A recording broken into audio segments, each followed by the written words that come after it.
नमस्कार दोस्तों, आज के इस नए वीडियो में एक बार फिर से आपका स्वागत है। आज के इस वीडियो में हम बात करने वाले हैं दिव्यांग कर्मचारियों के लिए। दिव्यांग अभ्यर्थियों के लिए गुड न्यूज़ निकल करके आ रही है, क्योंकि हाई कोर्ट ने आदेश दिया है कि उनकी नौकरी उनको नज़दीक मिले। कैसे नज़दीक मिले, क्या है पूरा मामला, पूरी जानकारी आपको इस वीडियो के माध्यम से मिलने वाला है। तो संपूर्ण जानकारी के लिए आप वीडियो में अंत तक बने रहे।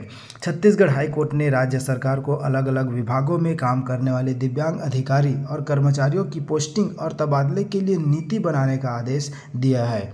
कोर्ट ने यह भी कहा है कि दिव्यांग व्यक्तियों के अधिकार अधिनियम 2016 के अंतर्गत राज्य आयुक्त की नियुक्ति की जाए। कोर्ट के आदेश से दिव्यांग कर्मियों के तबादले और पोस्टिंग में उनके अधिकारों का पूरा संरक्षण होगा, इसलिए यह उनके लिए लाभकारी होगा।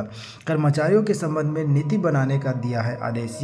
इस एक मामले की सुनवाई के बाद जस्टिस पी साहू की एकल पीठ ने सुप्रीम कोर्ट के आदेश का हवाला दिया। साथ ही कोर्ट ने राज्य सरकार को दिव्यांग अधिकारियों और कर्मचारियों के संबंध में नीति बनाने और कमिश्नर नियुक्त करने का आदेश दिया। आदेश में लिखा गया है कि धारा 80 के तहत आयुक्त को अलग अलग सक्षम व्यक्तियों के अधिकारों के हनन के संबंध में खुद से विचार करना होगा। दिव्यांगों को पसंदीदा जगह पोस्टिंग। जस्टिस पी साहू ने अपने आदेश में लिखा कि सुप्रीम कोर्ट ने दिव्यांग कर्मचारियों और अधिकारियों के तबादले के संबंध में कहा है कि शारीरिक रूप से दिव्यांग व्यक्तियों की स्वतंत्र और आसानी से घूमने में असमर्थता उनके लिए बाधा बनती है। दिव्यांग व्यक्तियों के समक्ष आने वाली कठिनाइयों को ध्यान में रखते हुए देश भर की राज्य सरकारों को 20 जुलाई 2020 को एक अधिसूचना जारी करने का निर्देश दिया गया था, ताकि दिव्यांग व्यक्तियों को यथासंभव उनकी पसंद के स्थानों पर तैनात किया जा सके।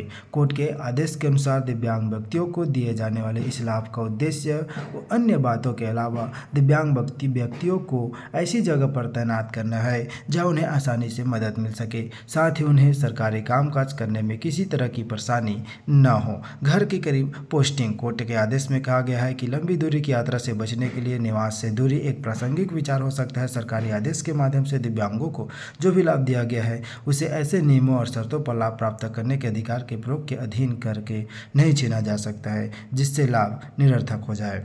बेमेतरा के RSI के तबादले से उठा मुद्दा। दिव्यांग व्यक्तियों के अधिकारों तथा उन्हें संरक्षण देने वाले सुप्रीम कोर्ट के आदेश के पीछे बेमेतरा नगर पालिका के RSI सहायक राजस्व निरीक्षक के तबादले के खिलाफ संघर्ष से शुरू हुआ।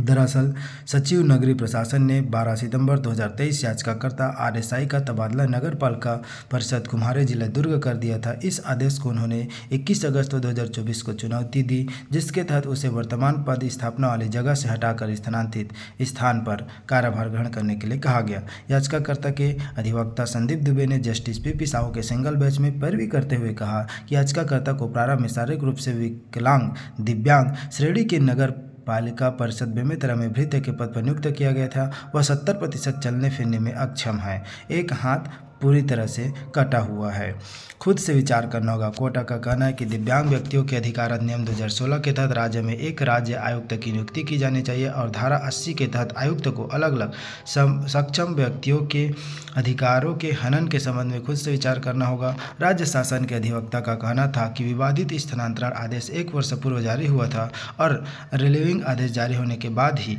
याचिकाकर्ता ने स्थानांतरण आदेश और रिलीविंग आदेश दोनों को चुनौती देते हुए यह याचिका दायर की गई है।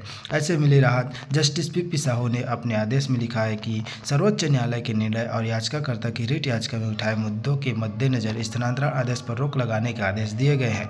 आदेश के साथ ही याचिकाकर्ता को नगर पालिका परिषद बेमेतरा में कार्य करने की अनुमति दे दी गई है। साथ ही याचिकाकर्ता को 10 दिवस के भीतर सचिव नगरीय प्रशासन के समक्ष समस्त दस्तावेजों के साथ अभ्यावेदन प्रस्तुत करना होगा। न्यायालय ने यह भी कहा है कि याचिकाकर्ता अभ्यावेदन प्रस्तुत करता है तो सचिव नगरीय प्रशासन उस पर विधि अनुसार विचार कर निर्णय लेंगे। सचिव नगरीय प्रशासन विभाग को अभ्यावेदन प्राप्ति की तिथि से 4 सप्ताह की अवधि में अभ्यावेदन का निराकरण करना होगा। तो इस प्रकार से इस वजह से जो है आवाज़ उठा, मुद्दा उठा, इसीलिए अब जो है दिव्यांग अभ्यर्थियों के लिए गुड न्यूज़ निकल करके आ रही है कि उनको नज़दीक में पोस्टिंग मिलेगी। जब भी उनका ट्रांसफ़र स्थानांतरण होगा, तबादला होगा, तो उनको जो है उनके घर के नज़दीक जितना संभव हो सके आसपास उनको नौकरी मिलेगी। इस प्रकार से यही अपडेट आप लोगों तक शेयर करना था। आज के लिए बस इतना ही। मिलते फिर से एक नए वीडियो के साथ। Thank you for watching. जय हिंद, जय भारत, जय छत्तीसगढ़।